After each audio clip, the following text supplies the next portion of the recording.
Alhamdulillah, syukurillah, masih diberikan oleh Allah Subhanahu wa Ta'ala umur untuk kita menambah ibadah. Karena inti daripada umur kita, kehidupan kita di dunia hanya untuk beribadah kepada Allah Subhanahu wa Ta'ala. Itu tugas yang utama. Kalau kita perhatikan, berdulikan, utamakan tugas yang utama ini, selain itu semua urusan kita akan beres. Tetapi kalau kita utamakan hal yang lain, pasti akan terjadi banyak hambatan dalam beribadah maupun dalam urusan dunia. Sahabat Rasulullah SAW, karena mereka sudah faham inti daripada kehidupan mereka hanya untuk menjalani tugas, dan tugas mereka beribadah kepada Allah, mereka sudah benar-benar faham itu. Makanya mereka tidak melepaskan keutamaannya ini, mendekatkan dirinya kepada Allah SWT. Makanya mereka dapat dunia dan akhirat. Bahkan sebelum mereka meninggal dunia sudah diberikan berita gembira menjadi jaminan menjadi ahli surga. Bahkan Allah turunkan ayat banyak di dalam Al-Quran, radhiyallahu anhum wa radu an. Allah telah ridha terhadap mereka. Dan ini berita gembira bagi mereka itu sebelum wafat, sebelum mereka meninggal dunia. Belum lagi berita gembira dari Rasulullah SAW ketika menyebutkan nama-nama orang-orang yang sudah dijamin menjadi ahli surga. Tetapi ketika mereka mendengar berita itu, mendapat jaminan masuk surga, tetap sikap mereka tidak berubah. Istilahnya bukan habis dapat jaminan masuk surga udah duduk manis. Tidak, justru mereka terus memperjuangkan, menjaga keikhlasannya, ketakwaannya, dan tidak ada seperti mereka belum memiliki jaminan masuk surga. Dan banyak kisah-kisah para sahabat, termasuk Sayyidina Abu Bakar radhiyallahu anhu, dia merasa dirinya masih banyak kekurangan. Itu yang disebutkan khalifah yang paling pertama, yang paling dekat sama Rasulullah SAW, yang disebutkan di dalam Al-Quran. Dan banyak bagaimana keridhaan Allah Subhanahu wa Ta'ala terhadap Sayyidina Abu Bakar radhiyallahu anhu. Sambil beliau pernah berkata, ya laitani kuntu tayran la li wa la alai. Sekiranya kalau aku jadi seperti burung, hidup dan mati, tidak akan tanggung jawab dan tidak ada hisab. Kalau berkata itu Sayyidina Abu Bakar, kira-kira kita bilang apa? Umar bin Khattab radhiyallahu anhu ketika wafat, saat menghadapi sakratul maut, datang Abdullah bin Umar membawakan bantal di bawah kepalanya. Beliau berkata kepada anaknya, wahai anakku, ambillah bantal itu dan taruh kepalaku di atas tanah, mudah-mudahan Allah rahmati. Itu sikap mereka, itu ketakutan mereka, keikhlasan mereka. Imam Ahmad Hanbali ketika disuruh sama anaknya, habis melihat perjuangan bapaknya luar biasa, ulama menjadi ahli hadis dan ulama imam ahli sunnah, imam ini dari para ahli sunnah wal jamaah, Imam Ahmad Hanbali. Dan ketika anaknya menyuruh istirahatlah ayahku, terlalu capek antara sibuk ibadah kemudian menulis hadis, mengumpulkan hadis-hadis Rasulullah SAW, apa kata beliau? Saya tidak akan bisa istirahat sampai dua telapak kaki saya masuk surga. Artinya kalau dua kaki, kalau masih satu langkah kakinya masuk surga, yang kedua belum masuk, saya belum bisa jamin dan saya belum bisa istirahat sampai dua-duanya, artinya sampai yang masuk surga Allah SWT. Karena mereka sudah faham inti daripada hidup mereka di dunia. Subhanallah, tidak terasa sudah kita di ujung bulan Sya'ban. Begitu luar biasa waktunya berjalan cepat. Dan nanti di hari kiamat Allah tidak akan ditanya berapa usiamu, berapa bulan Ramadan Anda jumpa, berapa bertemu Lailatul Qadar, berapa kali i'tikaf dalam usiamu. Allah SWT tidak akan bertanya berapa banyak ibadahmu atau berapa banyak atau usia-usia, tapi yang akan ditanya apa yang Anda isi dalam usiamu. Terutama yang muda. Lan tazula qadama 'abdin yaumal qiyamah hatta yus'ala an arba'. Tidak akan tergeser kaki seorang sebagaimana kata Rasulullah SAW di hari kiamat sampai Allah SWT memberikan 4 pertanyaan. An umurihi fima afnah, pertama umurnya apa yang kamu isi. 10 tahun, 50 tahun, 60 tahun, 70 tahun, sampai ada 100 tahun. Allah tidak peduli berapa panjang usiamu, tetapi isinya apa.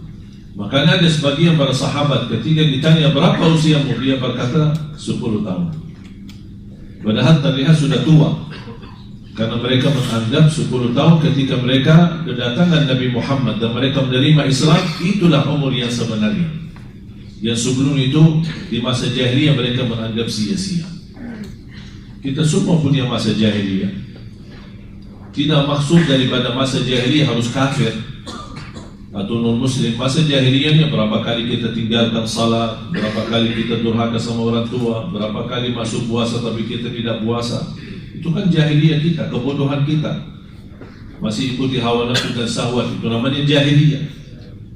Ketika kita berhijrah, ketika kita bertaubat, Allah Subhanahu wa taala salah satu karunia-Nya menghapuskan semua masa lalu kita dengan segala isinya, dihapus oleh Allah Subhanahu wa taala. Termasuk di bulan Ramadan, makanya disebutkan bulan Ramadan bulan ampunan. Nanti saya akan jelaskan apa kaitan Ramadan sama ampunan. Kenapa Ramadan menjadi bulan ampunan? Diambil dari makna Ramadan.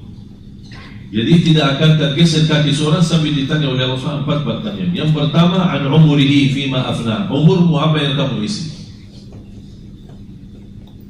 Wa an syababihi fima ablah, lebih detail lagi usia mudamu, apa yang kamu lakukan. Padahal usia muda itu termasuk sebagian dari umur kan. Tapi kenapa ditanya lagi? Sudah ditanya soal umur, ditanya lagi soal usia muda. Karena di usia muda yang saya mengambil dari beberapa ayat dan hadis Rasulullah SAW, kesimpulannya seorang pemuda yang taat lebih mulia di sisi Allah daripada yang tua yang taat. Nih sama-sama taat kan? Tapi di sisi Allah lebih muda yang usia muda taat istiqamah jauh lebih mulia dan agung di sisi Allah daripada yang tua yang taat. Kenapa? Karena godaan yang muda itu jauh lebih besar daripada yang tua. Kalau sudah tua, apa yang mau digoda? Tapi dia menghadapi godaan hawa nafsunya, syahwat yang begitu tinggi, terpengaruh dengan lingkungan, tapi dia mampu menghadapi semuanya dan dia tetap istiqomah dalam bertaat kepada Allah.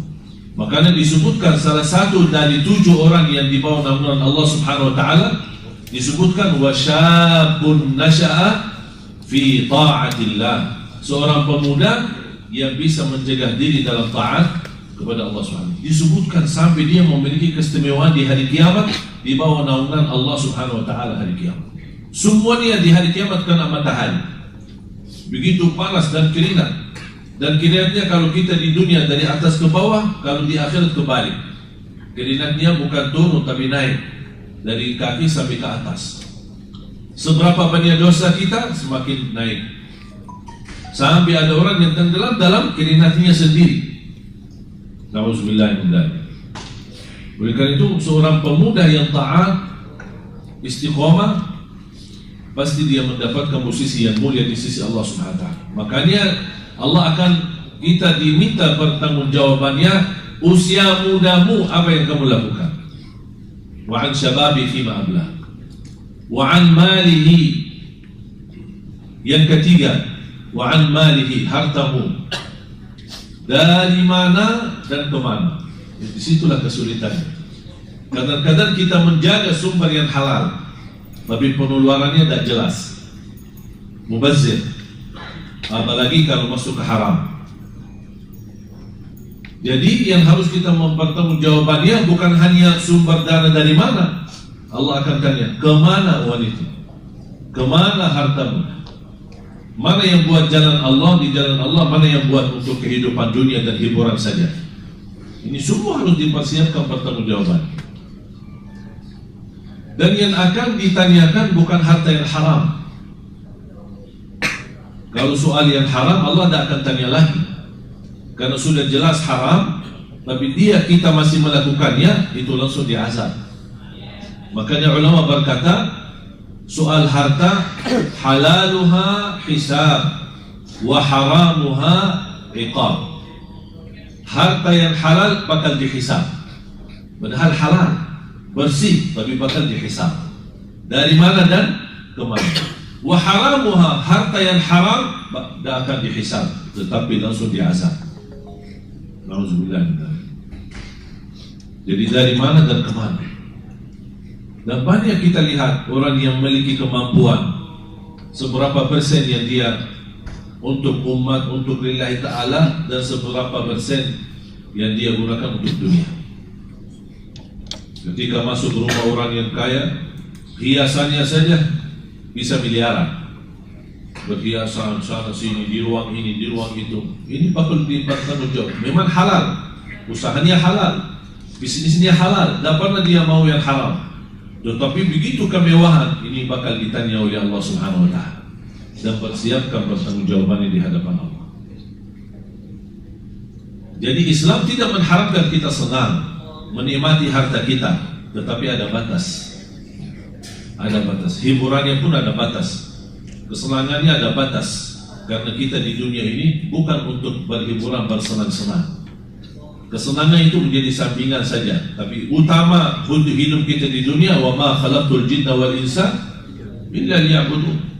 Bagaimana kita bisa menjaga kemuliaan kalimat la ilaha illallah, menjaga sampai kita wafat, dan insyaallah kita wafat dalam mengucapkan la ilaha illallah. Terus yang keempat pertanyaannya, wa an ilmihi madza amila bihi. Dengan ilmumu apa yang kamu amalkan? Allah tidak akan tanya berapa banyak belajar, berapa majlis ta'lim Anda hadir, berapa guru kamu, berapa Anda mendengar ceramah sana sini, berapa Anda mendengar di YouTube. Allah tidak tanya itu, tapi ditanya amalannya apa. Sudah belajar? Ya. Amal? Belum ada. Oleh karena itu, sebaik-baik ilmu yang kita mampu mengamalkan. Dalam istilah ilmu nafi' diikuti dengan amalun salih. Walaupun amalan yang kita lakukan tidak sempurna sesuai ilmu yang kita dapat, tapi sudah ada ikhtiar, sudah ada usaha. Ya Allah, itulah kemampuan kami. La yukallifullahu nafsan illa usaha. Fattaqullaha mastata'tum. Bertakwalah kepada Allah sesuai kemampuan. Rasulullah SAW bersabda, idza amartukum bi amrin fa'tu minhu mastata'tum. Kalau aku perintahkan kalian, lakukan apa yang kalian mampu. Apa yang kita mampu. Rasulullah SAW sudah mencontohkan banyak dari sunnah-sunnahnya. Mana yang kita mampu jalankan, kita jalankan. Istilahnya, kalau tidak bisa semuanya, jangan tinggalkan semuanya. Mana yang kita bisa, kita lakukan. Ada niat, ada ikhtiar. Aku bisa ini, aku bisa misalnya jaga tahajud walaupun hanya 2 rakaat. Ada orang lain bisa 4 rakaat. Ada orang lain bisa sampai 10 rakaat. Itu kan beda-beda kemampuan. Asal jangan sampai satu malam lewat belum salat malam sama sekali. Paling tidak witir. Kalau tidak bisa tahajud, tidak bisa salat malam, paling tidak witir. 2 rakaat salam, kemudian 1 rakaat. Anda sudah termasuk ahli witir. Dan itu wasiat Rasulullah SAW kepada Abu Hurairah, kepada Abu Dzar radhiyallahu anhu. Abu Hurairah berkata, "Ausani khalili wa an utira qabla an anam." Jaga witir sebelum tidur. Saya punya kebiasaan habis salat Isya Sunnah ba'diyah, kemudian 2 rakaat, baru kemudian 1 rakaat witir. Niat itu sudah kebiasaan. Pulang ke rumah beraktivitas, ada jadwal, ada mana-mana, pulang ke rumah sudah malam, tidur, istirahat. Kalau sempat tahajud, alhamdulillah. Tidak sempat tahajud, sudah alhamdulillah menjadi ahli witir karena sudah salat witir. Kalau sempat tahajud, sesudah tidur, sebelum azan subuh, boleh anda tahajud, tapi tidak boleh witir lagi karena sudah witir duluan. Jadi paling tidak kita jaga witir. Bahkan sebagian ulama tidak bisa menerima saksi pernikahannya seorang kalau dia tidak menjaga witir. Coba kalau setiap ada pernikahan ada 2 saksi, kita tanya, Pak sudah witir belum? Jangankan witir, salat jamaahnya kadang-kadang orang.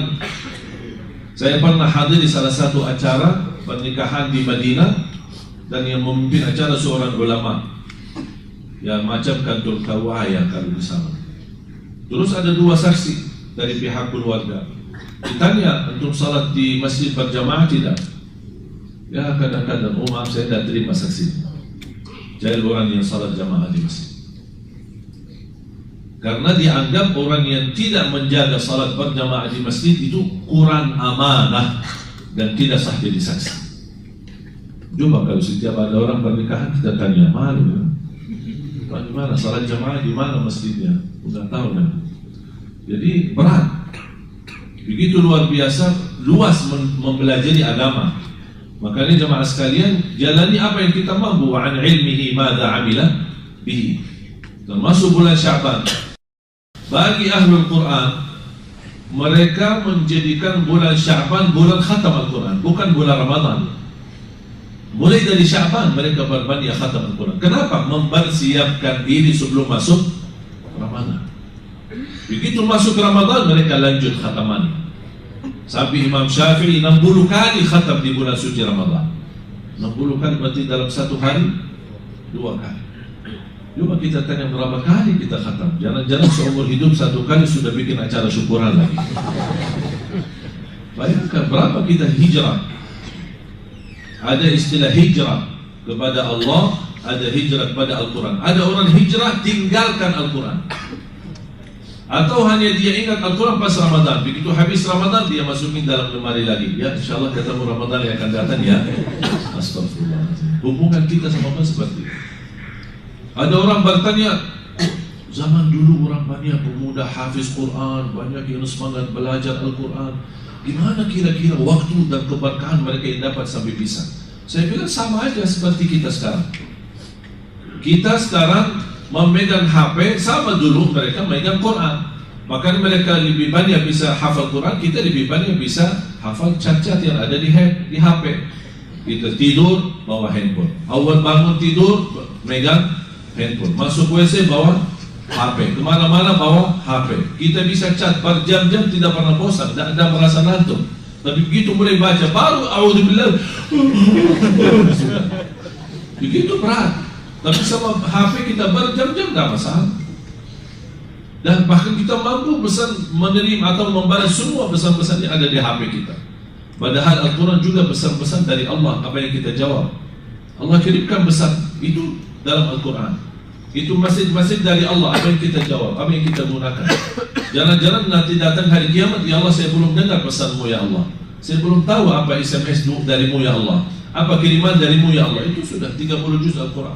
Makanya kata ulama, barang siapa yang ingin kenal Allah Subhanahu, ingin berbicara sama Allah, jaga salat. Barang siapa yang ingin mendengar Allah berbicara, bacalah Al-Quran.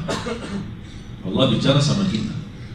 Apalagi kalau setiap kita baca Al-Quran, kita sendiri merasakannya, itu pesan untuk saya. Ya ayyuhalladzina amanu, oh yang dimaksud saya. Perintah, oh Allah perintahkan saya. Ada larangan, Allah ingatkan saya. Kalau Allah bahas soal orang munafik, oh jangan-jangan yang dimaksud saya. Kita membaca Al-Quran seperti ini agar kita semua isi Al-Quran menjadi pelajaran buat kita. Dan ketika Rasulullah SAW salat, kenapa bisa salat panjang ya Rasulullah SAW? Karena Rasul bukan hanya sebatas membaca dalam salat, tetapi setiap ada ayat rahmah di dalamnya, Rasul berhenti sebentar dan memohon rahmat.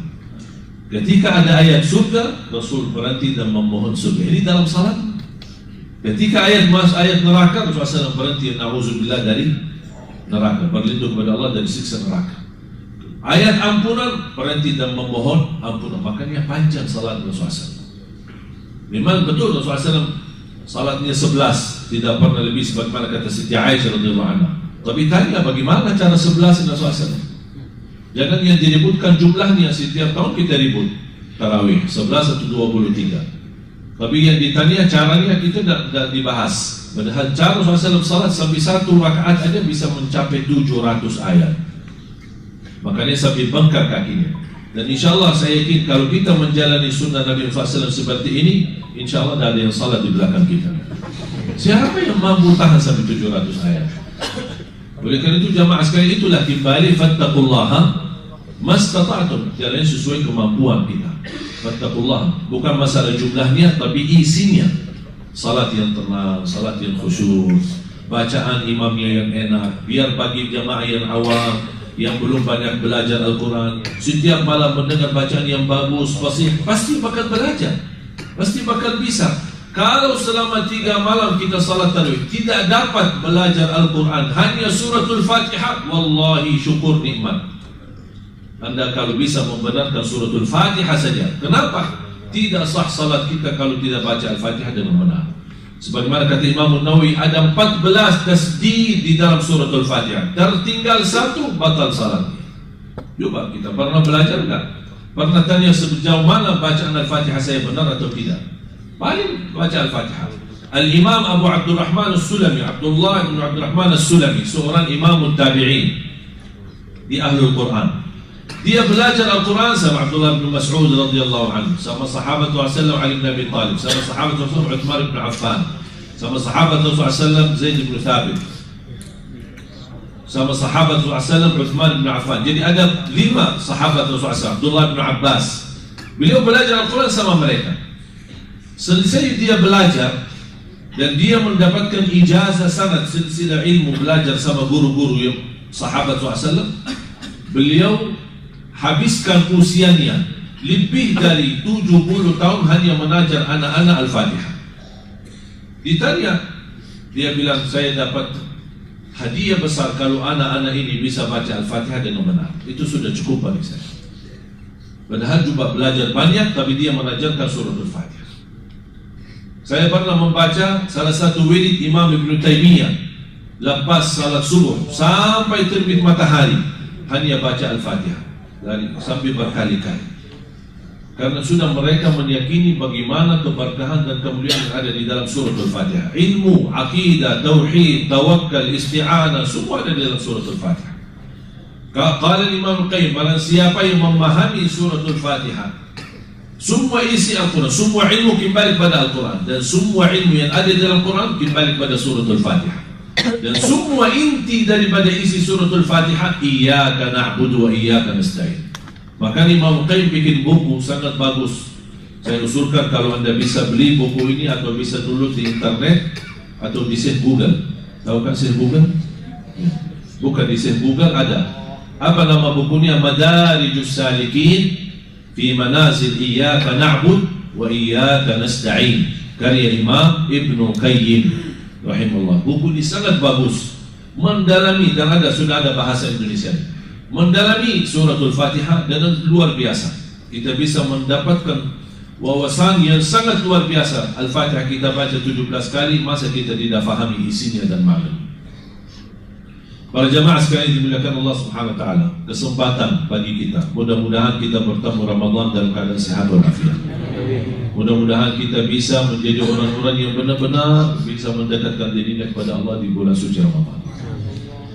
Ramadan kaitannya dengan ampunan. Kenapa selalu kita mendengar Ramadan kesempatan diampuni dosa kita, bahkan bebas dari neraka jahanam? Karena diambil dari makna kalimat Ramadan tersendiri. Kalimat Ramadan sendiri itu memiliki makna kepada ampunan. Ramadan diambil dari makna ramdha. Apa itu ramdha? Padang pasir. Biasanya padang pasir, apalagi di musim panas, kalau kita ke padang pasir, jadi pulang ke Indonesia lagi, tambah putih atau tambah hitam? Hah?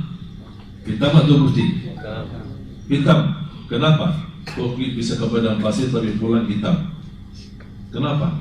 Karena suasana, cuaca yang begitu panas, kering, matahari lagi, pasti akan pulang dari sana udah hitam. Makna daripada Ramdha dan Ramadan, kalau Ramdha adalah padang pasir, mampu membakar kulit kita. Ramadan mampu membakar dosa-dosa kita. Sudah faham makna? Jadi itulah makna kaitan. Kenapa ada kalimat Ramadan di situ? Karena Ramadan intinya membakar dosa kita. Sebagaimana padang pasir dalam bahasa Arab, Ramdha adalah mampu membakar kulit-kulit kita. Makanya Rasulullah SAW ketika naik mimbar, saya akhiri hadis ini, ketika Rasulullah SAW naik mimbar, datangnya malaikat Jibril. Qul amin, katakan amin. Rasul amin, mengucapkan amin. Naik lagi satu langkah. Qul amin, katakan amin. Rasulullah SAW menjawab amin. Naik tingkat yang ketiga, katakan amin. Kata Rasulullah SAW amin. Baru Rasulullah SAW bertanya, ya Jibril, apa ini? Kena amin, amin, amin sampai 3 kali. Ketika Rasulullah SAW berdiri di atas mimbarnya, sahabat pun bertanya, ya Rasulullah, apa yang dimaksud amin, amin, amin? Rasulullah SAW menjawab, atani Jibril. Baru saja datangnya malaikat Jibril, dan dia berdoa dan minta sama saya untuk mengaminkan doanya. Coba, yang doa malaikat Jibril, yang mengamini doanya Nabi Muhammad. Kira-kira makbul gak doanya? Luar biasa. Dan doanya ini sangat sensitif. 3 isi doanya. Yang pertama, raghima anfuh. Istilah raghima anfuh dalam bahasa Arab tanda kehinaan. Jadi kalau ada orang mau di masa jahiliyah sampai berlaku sampai ke masa Rasulullah SAW, ketika ada orang menghina seorang lain, dia berkata raghima anfuk. Apa itu raghima anfuk? Anfuk itu bahasa Arab hidung. Jadi seolah-olah hidungmu tercampur dengan tanah dan pasir. Itu tanda kehinaan. Maka malaikat Jibril berkata raghima anfuk, fantas dihina oleh Allah. Kalau saya artikan, fantas dihina oleh Allah SWT. Man adraka Ramadan walam yughfar lah. Fantas dihina oleh Allah, yang bertemu Ramadan tapi tidak diampuni Allah. Nabi Muhammad berkata amin. Makanya fantas. Doa malaikat Jibril, dihina oleh Allah yang bertemu Ramadan tapi tidak diampuni. Kalau tidak diampuni di bulan Ramadan, kira-kira kapan diampuni lagi? Ramadan bulan ampunan, rahmat, bebas dari neraka, tapi dia tidak dapat apa-apa sama sekali. Apa sebabnya? Karena dia orang yang lalai di bulan Ramadan. Kalau di bulan Ramadan aja bisa lalai, kira-kira gimana bulan-bulan yang lain? Makanya fantas dihina oleh Allah Subhanahu wa taala. Yang kedua, doa malaikat Jibril. Raghima anfu man adraka abawaihi ahaduhuma aw kilahuma wa lam yudkhilah al-jannah. Di riwayat wa lam yughfar lah. Fantas dihina oleh Allah orang-orang yang mendapatkan bertemu orang tua, salah satunya atau dua-duanya, tetapi dia tidak diampuni Allah. Artinya apa? Dia punya kesempatan melalui orang tua berbakti baik akan diampuni dan dijamin masuk surga, tapi dia tidak memanfaatkan ajalnya orang tua. Malah justru dia menyakiti orang tua dan berdurhaka sama orang tua. Makanya ada seorang ulama ketika meninggal ibunya dan dia menangis, terlihat sedih. Muridnya menegur gurunya. Guru, selama ini guru mengajarkan kami sabar menghadapi bala, musibah, apalagi musibah kematian. Kok kami lihat guru kami malah sedih dan nangis. Apa kata beliau? Saya bukan nangis karena ibu saya meninggal, tapi saya menangis karena baru pintu surga tertutup. Istilahnya melalui berbakti baik sama orang tua, kalau sudah meninggal dunia tertutup sudah pintu, tidak ada lagi melalui mereka. Tapi alhamdulillah karunia dari Islam masih memberikan peluang ketika ada orang tua kita yang sudah meninggal dan kita merasa banyak kekurangan belum bisa selama mereka hidup menjadi berbakti baik, alhamdulillah Islam masih memberikan peluang untuk beramal saleh untuk mereka. Contohnya adalah sedekah atas nama mereka, orang tua, atau berdoa, mendoakan orang tua di setiap waktu, setiap saat. Termasuk sedekah ketika Sa'ad bin Ubadah radhiyallahu anhu datang kepada Rasul, ya Rasulullah, ibu saya meninggal, ibu saya wafat. Afa atasaddaqu anha? Apakah boleh saya bersedekah atas nama ibuku? Kata Rasulullah, fatasaddaq anha, bersedekahlah. Kemudian Sa'ad bin Ubadah tanya lagi, ya Rasulullah, fa ayyu sadaqati afdal? Mana sedekah yang lebih baik, yang terbaik? Rasulullah SAW menjawab, saqiyul ma, membagi air minum. Itu sedekah yang terbaik. Dan ini alhamdulillah salah satu kebiasaan kami di masa di Madinah. Pulang dari sekolah, apalagi musim Ramadan atau musim haji, kita suka pas sore hari bagi-bagi air buat orang buka puasa. Kita belajar dari kecil, luar biasa pahala membagi air. Jangankan kepada manusia, mungkin antum sudah dengar hadis wanita yang memberikan air minum kepada anjing, Allah ampuni dosanya. Kira-kira gimana kalau bagi air kepada manusia? Apalagi di kampung yang susah air bersih, kita buat sumur air untuk mereka yang bisa berguna, buat mereka bisa cuci pakaian, buat masak, buat mandi, buat wudu, buat banyak. Alhamdulillah karunia dari Allah, kami telah membangun lebih dari 200-an sumur air di Indonesia. Dan alhamdulillah sangat bermanfaat di kampung-kampung, di desa-desa yang kesulitan air bersih. Dan itu Rasulullah SAW bersabda, saqiyul ma, membagi air. Itu menjadi keberkahan yang luar biasa manfaat. Dan nawaitu, pahala itu untuk orang tua. Dan boleh anda setiap beramal salih, boleh diniatkan untuk orang tua. Atau bisa berdoa, ya Allah, aku mohon titipkan pahala amalan ini untuk orang tua saya. Termasuk misalnya anda baca Al-Quran, selesai baca Al-Quran, boleh anda berdoa, ya Allah, mohon titipkan bacaan saya untuk orang tua. Itu yang saya mendengar fatwa dari Syekh Abdullah bin Mani, salah satu anggota fatwa di Majlis Ulama Arab Saudi.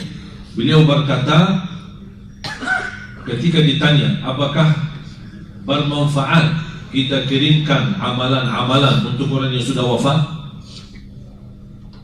ya sebagaimana yang berlaku di Indonesia, misal baca yasin, baca tahlil, baca niatnya, apapun isi amalannya, intinya untuk orang yang sudah wafat. Apakah itu boleh atau tidak? Beliau menyebutkan panjang lebar perbedaan pendapat dan masing-masing memiliki dasar. Kesimpulannya, kata beliau, supaya anda keluar dari perbedaan itu, anda selesai amalannya berdoa, ya Allah, aku mohon titipkan pahala bacaanku amalan ini untuk orang tuaku. Dan soal doa untuk orang mayit tidak ada khilaf, sudah disepakati boleh dan bermanfaat. Dan kita selalu baca dalam salat jenazah kita, Allahumma ighfir lahu warham, Allahumma ighfir lil muslimina wal muslimat, yang kita kenal maupun yang tidak kenal. Allahumma ighfir lil muslimina wal muslimat wal mu'minina wal al ahya'i minhum wal amwat. Berarti soal doa kita bebas mendoakan orang yang hidup maupun yang sudah wafat, ada hubungan keluarga maupun tidak ada hubungan keluarga. Lebih bermanfaat sebagaimana Rasulullah bersabda, awaladin salihin yad'u lahu, atau anak yang salih yang mendoakan. Rasul sebut kata doa, makanya muncul berbeda pendapat antara ulama. Oh, kalau doa sudah diizinkan oleh Rasul dari anak untuk orang tua, selain doa tidak boleh. Paham? Selain doa tidak boleh. Itu yang membuat perbedaan pendapat. Ada yang berkata bid'ah, ada yang berkata boleh. Tapi ada supaya keluar dari perbedaan itu, begitu anda mengamalkan, misal sedekah, ya Allah, aku mohon titipkan sedekah ini, pahala sedekah ini untuk orang tua. Berarti anda tidak menitipkan sedekahnya, tapi anda berdoa memohon pahala sedekah ini untuk orang tua, supaya keluar dari perbedaan itu. Dan itu masalah panjang lebar. Saya sudah membaca sekian buku luar biasa. Kalau kita mendalami perbedaan itu, masalah apakah boleh tidak untuk beramal, memberikan amalan-amalan untuk orang yang sudah wafat, seperti contohnya baca Quran, seperti contohnya zikir, untuk niatnya untuk orang yang sudah meninggal. Ini sangat sensitif masalah ini karena perbedaannya luar biasa di antara ulama. Tidak ada sepakatan, tidak boleh sama sekali, dan tidak ada sepakatan boleh semuanya. Makanya keluar dari perbedaan itu kita kembali kepada doa Nabi Muhammad SAW bagaimana anak yang saleh yang mendoakan. Atau contoh hadis Sa'ad bin Ubadah, sedekah. Ketika ada orang berkata, ya Rasulullah, ibu saya meninggal, apakah saya boleh bersedekah? Berarti ada izin dari Rasul, kita boleh bersedekah. Salah satu amalan yang saya sampaikan kepada jamaah sedekah subuh. Kalau boleh, mulai hari ini kalau bisa istiqomah sedekah subuh. Kenapa saya bilangkan sedekah subuh? Semua sedekah di waktu mana dan dimanapun insya Allah baik, manfaatnya banyak. Tapi kenapa saya fokus sedekah subuh? Karena itu sarannya dari Nabi Muhammad SAW, bukan dari saya. Rasulullah SAW sendiri mengingatkan kita, orang yang bersedekah di setiap subuh Allah turunkan malaikat, 2 malaikat. Satu mendoakan keberkahan yang berinfak di subuh hari, yang satu lagi mendoakan dijauhkan keberkahannya dari kalau yang tidak infak di subuh hari. Makanya subhanallah saya mendapatkan pelajaran, dan banyak jamaah mengamalkan amalan ini untuk hajatnya, untuk kesembuhannya, untuk apa saja, luar biasa mendapatkan keberkahannya dan balasannya dari Allah SWT. Sedekah subuh begitu Anda isi boleh berdoa. Yang saya boleh sebutkan sedekah disertai doa. Itu namanya at-tawassul bil amal salih. Dan banyak contohnya di hadis-hadis Rasulullah SAW. Misal contoh, kita salat malam, habis salat malam berdoa, tawassul kepada Allah, ya Allah dengan berkahnya salat malam, ya Allah seandainya diterima salat malamku, ya Allah berikan kemudahan. Ketika Anda bersedekah subuh hari, ya Allah dengan berkah sedekah ini kabulkan hajatku. Ya Allah dengan berkah sedekah ini ibu saya sedang menderita sakit, sembuhkan penyakitnya. Ya Allah dengan berkah sedekah ini saya sedang melamar kerjaan, ya Allah jadikan ini kemudahan bagi saya. Ya Allah dengan berkah sedekah ini ya Allah berikan kemudahan jodoh. Saya mencintai seorang dan saya jatuh cinta, saya ingin ya Allah menjudi atau melamar dia, ya Allah berikan kemudahan dan jalan yang baik. Ya, semua ketika bersedekah disertai doa. Sedekah subuh maupun di sedekah di waktu-waktu lain. Seperti kebiasaan ada orang yang sedekah di kota amal, di masjid, di majlis ta'lim atau di hari Jumat. Intinya jangan lupa berdoa. Tawassul kepada Allah dengan doa, namanya tawassul bil amalis salih. Tawassul dengan amal salih. Sebagaimana yang kita baca di hadis-hadis yang 3 orang masuk dalam gua yang tertutup, mereka berdoa kepada Allah dengan amalan mereka masing-masing sampai mereka diselamatkan oleh Allah Subhanahu wa ta'ala. Dan sedekah subuh tidak harus susah mencari anak yatim dan miskin. Mungkin kalau subuh hari susah menemukan anak yatim atau miskin, Anda bikin, mulai hari ini bikin kotak amal, simpan di rumah atau kaling atau apa saja, simpan di rumah. Setiap Anda habis subuh, sebelum beraktivitas, sebelum keluar rumah untuk bekerja, isi sedekah. Bismillah, kita sedekah. Ketika Anda isi, disertai doa. Ya Allah dengan berkah sedekah ini saya menghadapi hutang, berikan kemudahan untuk melunasi hutang. Berkahi rezeki saya, ya Allah. Apapun hajatnya. Tapi ingat, ketika Anda bersedekah, tolong disesuaikan. Jangan sedekahnya koin, tapi doanya sampai terbit matahari. Tidak malu sama Allah. Oh, panjang banget doanya. Padahal sedekahnya cuma koin aja. Ya, tolong disesuaikan. Kalau usulan saya, ketika Anda bersedekah, cukup fokus satu hajat. Dan insya Allah banyak yang sudah mengamalkan amalan ini. Subhanallah, termasuk ada satu keluarga sudah lama tidak punya keturunan. Alhamdulillah dengan istiqomah, istighfar, dengan berkah sedekah subuh diberikan kemudahan, alhamdulillah keturunan. Mudah-mudahan insya Allah pengen sama-sama kita belajar di bermanfaat.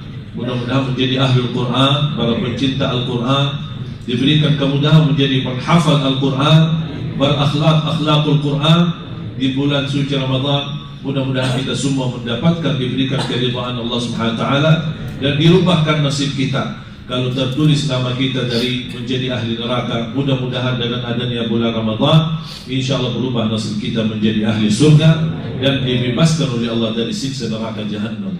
Amin.